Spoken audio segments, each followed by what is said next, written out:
What is Islam?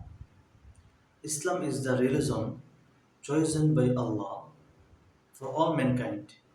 The word Islam means submission and obedience to Allah.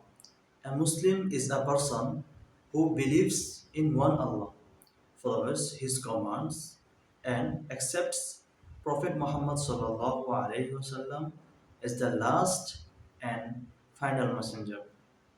Islam teaches us to worship Allah alone, speak the truth, show kindness, respect parents, help others, and stay away from sin.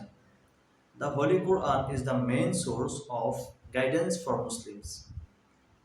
The foundation of Islam is built upon five pillars: Shahada, Salah, Zakat, Saum, and Hajj.